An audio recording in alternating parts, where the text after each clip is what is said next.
Ni Shamos Abdurrahman Hassan, ni imam na maskiti ya Jamii Mosque.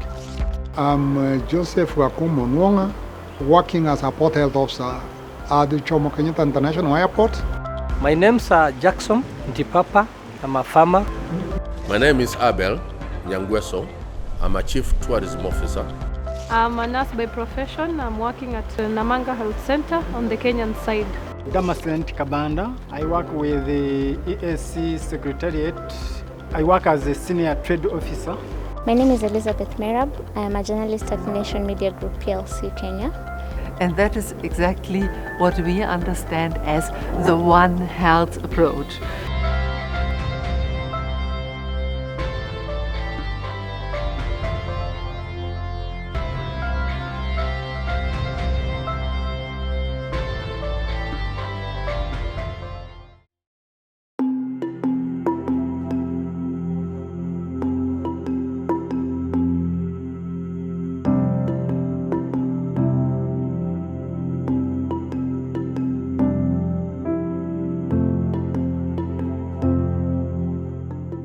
Last year we had a huge bird flu outbreak in Uganda.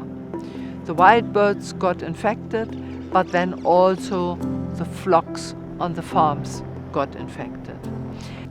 The dead wild animals were found on the lakes where the fishers were fishing and performing their trade in fish products. So all of a sudden you had infected animals. The people were not sure if they would get the infection themselves, so if it can be transmitted to humans. The the whole fish industry was affected. Then the poultry industry was affected because a ban on poultry slaughtering and trade was put into place. In fact, the trade ban between Uganda and Kenya was kept up for nearly 1 year. And you can imagine what a huge economic loss this was. In the past, an outbreak of a disease, which is health-related, would have been dealt with by human health and maybe by animal health if it were transmitted from animal health. But now all these sectors come in. We work closely together. For a moment they looked like aliens. What is someone from tourism doing here in an outbreak scenario of an infectious disease? But very quickly these sectors learned, the people, the experts learned what they get out of it, and that these people have a knowledge that is crucial in understanding the dynamics of an outbreak. So we have them all on board. The people who are in this field simulation exercise now come from all these sectors. In this exercise, we are engaging sectors that are usually engaged in preparedness and response to outbreaks in the countries. We have the health sector, we have agriculture and livestock, we have trade, we have tourism and wildlife, environment and natural resource, defense, as well as the community. All of you are part of this exercise, and we hope that it will help to strengthen the multi-sectoral coordination of our response mechanisms in the country.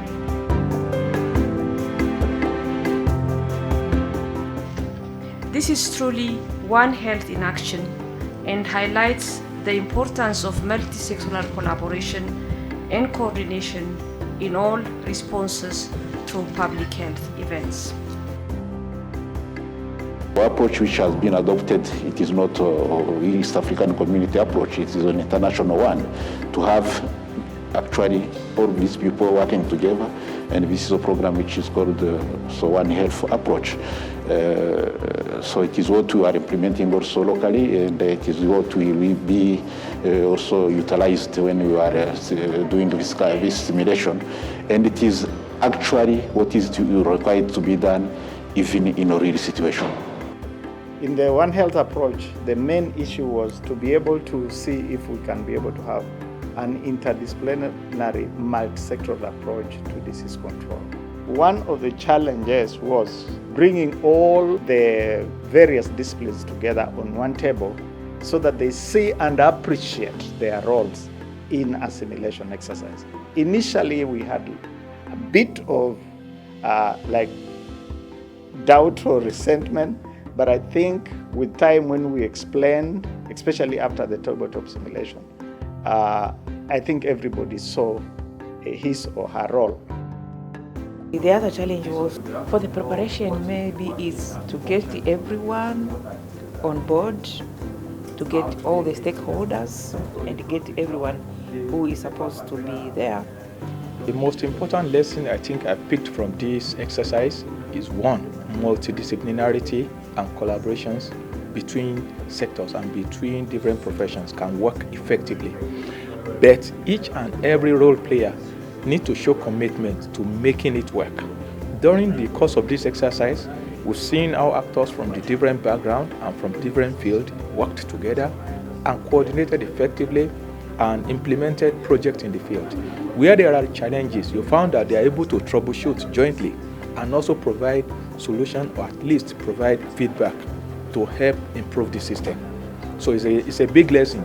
It shows us that when you talk of One Health, when you talk of multidisciplinarity and intersectoral collaboration, it is possible. The multi-sectoral approach worked very well at the national level in Kenya, but we had quite a number of challenges with people coming together at the sub-national level. What came out strongly is how to bring people from different agencies and sectors together and work together and feel they belong. We had people from trade, from tourism, from health, from veterinary sector, from immigration, and they came and they worked together, but it came out that not everybody felt how much they were needed in this.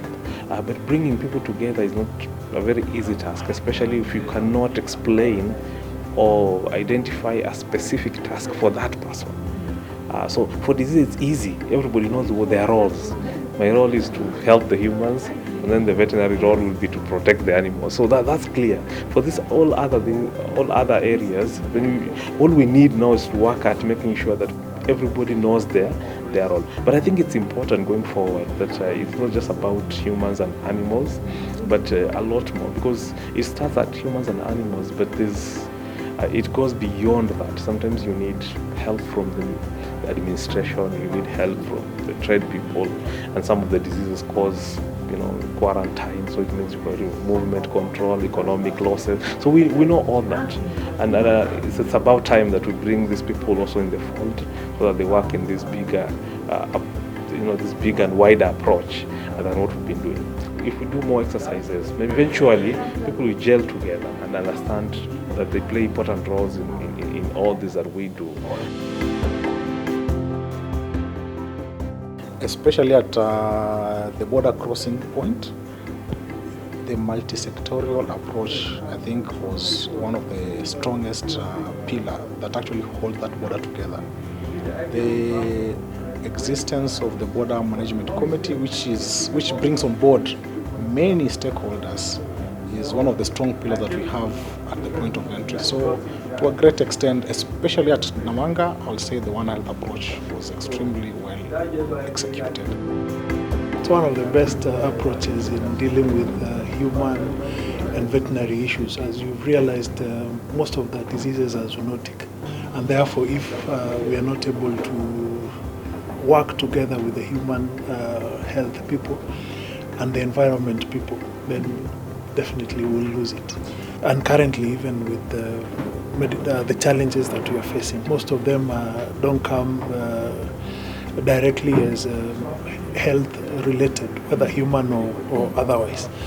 Yeah, so we need a multi-pronged approach to deal with the current challenges that we have. The military comes in handy. When you talk about animals, most of the porous borders are where animals are, and if those are wildlife, and the people who manage those wildlife are other agencies.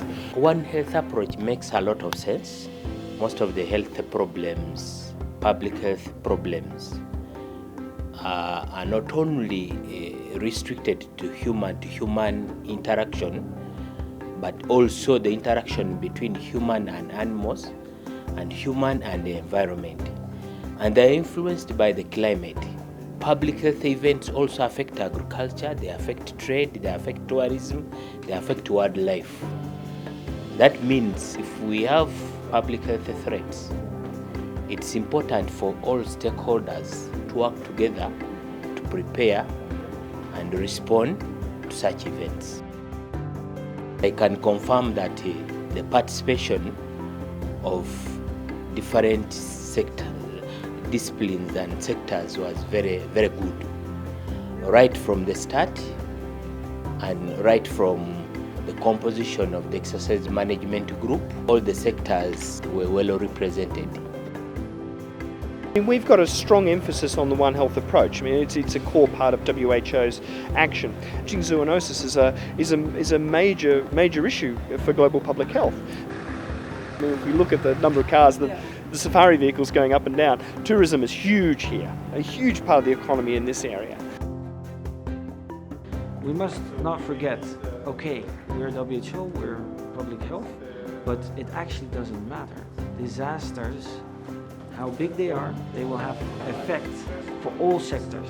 The main lesson I've learned is in case of an outbreak, it is very necessary that all the agencies, not only those involved in One Health, even those that are outside, to come together and deal with the situation. Because if you don't deal with the situation as a coordinated group or organization or team, then you are not able to combat that outbreak. So it's very necessary and very important that each and every sector to come on board and assist where they can. Multi-sectoral approach, the One Health approach, the communities coming together to do all this, I think it's amazing, and we can do a lot of other things together and achieve more.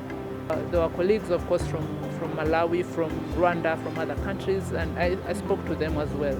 And the response was, this is great, we wish we could do it across all our African borders. We would gain a lot, and not just waiting for emergencies, but many other issues on health. I would strongly recommend development of a mechanism, a strategy for interdisciplinary working. I would suggest that we come up with a One Health strategy as a framework for helping us to achieve this, or guiding us to achieve this. A number of the EAC partner states have already got strategies, One Health strategies, but at regional level, we still don't have one that can be able to help us. I think I would recommend that should be done.